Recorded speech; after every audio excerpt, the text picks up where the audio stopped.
सपना था कि अमेरिका जाकर कुछ कमाएंगे, ये नहीं पता था कि ऐसे बांध कर वापस लाए जाएंगे। हाथों में हथकड़ी, पैरों में बंधी रही बेड़ियां, दर्द से टूटती और चटकती रही एड़ियां। कस के बांधा जंजीरों से जैसे कोई सामान, टपकते आंसू सुनाते हैं क्रूरता की दास्तां। सपने में भी नहीं सोचा था कि ऐसा मंजर, मगर अपनों ने ही खोप दिया पीठ में खंजर। क्या बीती होगी उन पर, ये वो ही जानेंगे। उनके जख्मों को विदेश मंत्री नहीं पहचानेंगे। हर चेहरे पर लिखी है क्रूरता की कहानी, हर चेहरे पर लिखी है क्रूरता की कहानी। गुनाह सिर्फ इतना कि वो हैं हिंदुस्तानी। भारतीय जनता पार्टी के समर्थकों ने सोशल मीडिया पर कैंपेन चलाया ट्रंप को जिताने के लिए कि ट्रंप चुनाव जीत जाए। न जाने कितने ट्वीट, फेसबुक, इंस्टाग्राम, यूट्यूब पे वीडियो बना बना कर डाले कि ट्रंप जीत जाए। यहां तक कि कुछ लोगों ने तो हवन और अनुष्ठान भी किए। सर, रुपया कोई कागज की एक टुकड़ा, कोई पीस ऑफ पेपर नहीं है। रुपया कोई करेंसी भी नहीं है। रुपया हमारी देश की प्रतिष्ठा है। करेंसी गिरती है तो देश की प्रतिष्ठा गिरती है। भारत में एक बहुत बड़े वर्ग ने, और खास तौर पे भारतीय जनता पार्टी के समर्थकों ने सोशल मीडिया पर कैंपेन चलाया ट्रंप को जिताने के लिए कि ट्रंप चुनाव जीत जाए। न जाने कितने ट्वीट, फेसबुक, इंस्टाग्राम, यूट्यूब पे वीडियो बना बना कर डाले कि ट्रंप जीत जाए। यहां तक कि कुछ लोगों ने तो हवन और अनुष्ठान भी किए कि डोनाल्ड ट्रंप अमेरिका के राष्ट्रपति फिर से बन जाए। लेकिन उसके बदले हमें हासिल क्या हुआ? पहला झटका जो ट्रंप एडमिनिस्ट्रेशन ने दिया सर, वो भारत को दिया। सर, इन 104 भारतीय जो वापस आए हैं, जिनकी हाथों में जंजीरें और पैरों में बेड़ियां थी, उनके लिए भी सर 4 पंक्तियां लाया हूं, गौर फरमाइएगा। सपना था कि अमेरिका जाकर कुछ कमाएंगे, ये नहीं पता था कि ऐसे बांध कर वापस लाए जाएंगे। हाथों में हथकड़ी, पैरों में बंधी रही बेड़ियां, दर्द से टूटती और चटकती रही एड़ियां। कस के बांधा जंजीरों से जैसे कोई सामान, टपकते आंसू सुनाते हैं क्रूरता की दास्तां। सपने में भी नहीं सोचा था कि ऐसा मंजर, मगर अपनों ने ही खोप दिया पीठ में खंजर। क्या बीती होगी उन पर, ये वो ही जानेंगे।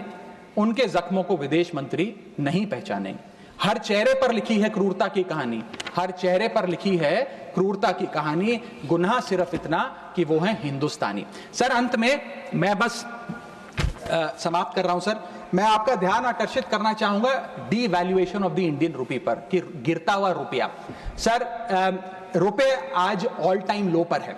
जब मई 2014 में ये सरकार बनी थी, तब एक डॉलर 58 रुपए के आसपास मंडराता था। आज एक रुपया 87 रुपीज के आसपास मंडरा रहा है, which is an all time low. Sir, रुपया कोई कागज की एक टुकड़ा, कोई पीस ऑफ पेपर नहीं है। रुपया कोई करेंसी भी नहीं है। रुपया हमारी देश की प्रतिष्ठा है। करेंसी गिरती है तो देश की प्रतिष्ठा गिरती है। तमाम देश एक दूसरे देश को कितना सम्मान देना है, ये इस बात से भी तय करते हैं कि उसकी करेंसी की कितनी वैल्यू है। और अगर हमारी इंटरनेशनल पहचान कमजोर होती है तो हमारी अर्थव्यवस्था भी कमजोर होगी। सर, इसके साथ साथ जैसे जैसे रुपया गिरता है, हमारे देश में इन्फ्लेशन वैसे वैसे बढ़ती है। इसलिए क्योंकि हम बहुत सारी वस्तुएं इंपोर्ट करते हैं, तो इंपोर्टेड इन्फ्लेशन भी हमारे देश के टोटल इन्फ्लेशन का एक बहुत बड़ा हिस्सा है। मैं आपको उदाहरण के तौर पे बताना चाहूंगा सर, कि मान लीजिए एक शर्ट हम अमेरिका से खरीदते थे 74 रुपए की पिछले साल, क्योंकि एक डॉलर 74 रुपए का था। आज वही शर्ट खरीदने के लिए हमें 86-87 रुपए देने पड़ेंगे। यानी कि भारत के लिए वो कॉस्ट पड़ेगी, भारत के बायर के लिए कॉस्ट पड़ेगी, और इन टर्न वो ज्यादा कॉस्ट आम आदमी को पास ऑन करी जाएगी। सर, 5 प्रकार की इन्फ्लेशन बढ़ रही है, क्योंकि डॉलर बढ़ रहा है और रुपया गिरता जा रहा है, रुपये न्यूनतम स्तर पे आके खड़ा हुआ है। पहला है food inflation. Sir, Bharat edible oils और पल्सेस बड़ी मात्रा में इंपोर्ट करता है। भारत की खपत का 56% एडिबल ऑयल हम इंपोर्ट करते हैं, और भारत की पल्सेस की कंजम्पशन का 15% क्वांटिटी हम इंपोर्ट करते हैं। जब इतनी बड़ी क्वांटिटी में हम ये चीजें इंपोर्ट करते हैं, तो अगर रुपया गिरेगा, डॉलर कमजोर होगा, तो हमारा फूड इन्फ्लेशन बढ़ेगा। दूसरा इन्फ्लेशन जो बढ़ेगा वो है एनर्जी इन्फ्लेशन। सर, हम अपने क्रूड ऑयल यानी कि पेट्रोल, डीजल और जेट फ्यूल्स जिसे मैं कहूं, उनको इंपोर्ट करते हैं। 85% भारत की जितनी खपत है उसका हम क्रूड ऑयल इंपोर्ट करते हैं अन्य देशों से। उसके अतिरिक्त कोल और नेचुरल गैस भी इंपोर्ट करते हैं। जब रुपया गिरेगा तो ये एनर्जी बास्केट की जो वस्तुएं हैं, इनका दाम भी बढ़ेगा और ये और महंगी होती जाएंगी। और जब पेट्रोल डीजल के दाम बढ़ेंगे तो हर चीज पर इंपैक्ट आएगा, चाहे वो रोटी, कपड़ा, मकान, सब्जियां, फल और दूध ही क्यों ना हो। और इसी के चलते जब क्रूड ऑयल अंतर्राष्ट्रीय बाजार में घटता भी है हम उसका लाभ अपने नागरिकों को नहीं दे पाते, क्योंकि भारत सरकार की तो जेब ढीली ही होती रहती है, क्योंकि रुपया गिर रहा है, ज्यादा रुपया हमें देना पड़ता है डॉलर खरीदने के लिए।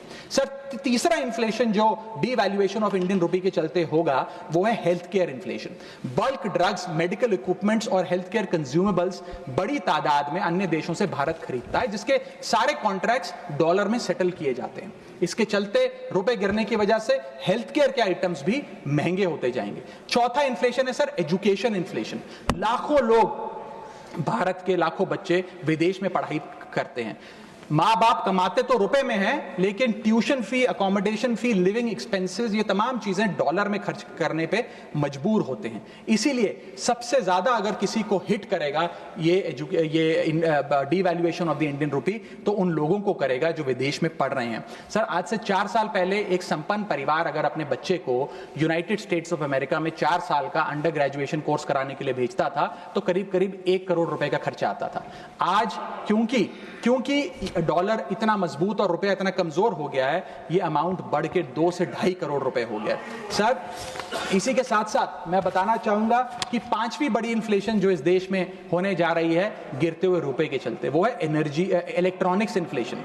Sir, major electronic components Bharat import करता है। सर, समाप्त कर रहा हूं। भारत इंपोर्ट करता है। इन सारे इलेक्ट्रॉनिक आइटम्स की सेटलमेंट यूएसडी में होती है। जब रुपया गिरता है, ये सारे पदार्थ भारत में महंगे मिलेंगे, यानी कि महंगा लैपटॉप, महंगा फोन, महंगा टैबलेट, महंगा आईपैड। और इलेक्ट्रॉनिक मैन्युफैक्चरिंग यूनिट जो इलेक्ट्रॉनिक कंपोनेंट्स इंपोर्ट करते हैं इनपुट के लिए, वो भी महंगा होता जाएगा। सर, अंत में मैं बस एसबीआई की एक रिपोर्ट कोट करना चाहूंगा जो बताती है कि अगर रुपया 5% गिरता है तो भारत में इन्फ्लेशन 0.5% बढ़ती है। Direct correlation between decline of the Indian rupee and increase in the inflation. अंत में बस इतना कहूंगा सर, कई बार राजनीतिक बयान आते हैं जब रुपया गिरता है। एक मंत्री हैं, एक मंत्री, बस समाप्त सर 30 सेकंड्स, एक मंत्री रहे वाजपेयी सरकार में भी, इस सरकार में भी रहे, अब तो नहीं है खैर, लोकसभा में एमपी हैं।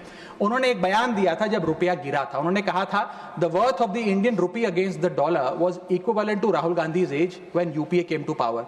Today it is equal to Sonia Gandhi's age and very soon it will touch Manmohan Singh's age. Sir, आज लोग वो कहाँ हैं? आज क्यों नहीं बयान देते? आज रुपए पे क्यों नहीं चिंता करते? अब कोई ध्यान क्यों नहीं देता? रुपए पर बयान क्यों नहीं देता? रुपया तो हर दिन गिर रहा है, अब कोई रुपए पे, गिरते रुपए पे ज्ञान क्यों नहीं देता? ये मैं पूछना चाहूंगा। बहुत बहुत धन्यवाद। Thank you. बहुत धन्यवाद। Next Shri Ram ji. Panorama group, जो सोचता है वो करता है। ये लो, मुंह मीठा करो। आज मैंने अपना जॉब छोड़ दिया, अब हम पूर्णिया वापस जाएंगे। जॉब छोड़ दिया है?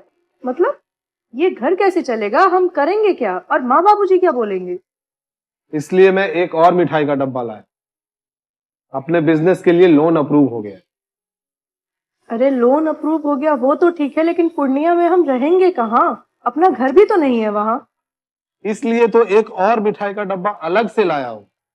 हमने पूर्णिया में घर ले लिया है, पूर्णिया के ई होम्स पैनोरमा में।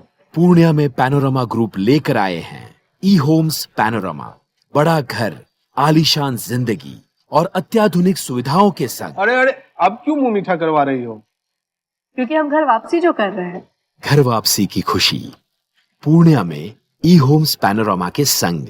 ई homes panorama, luxurious lifestyle redefined.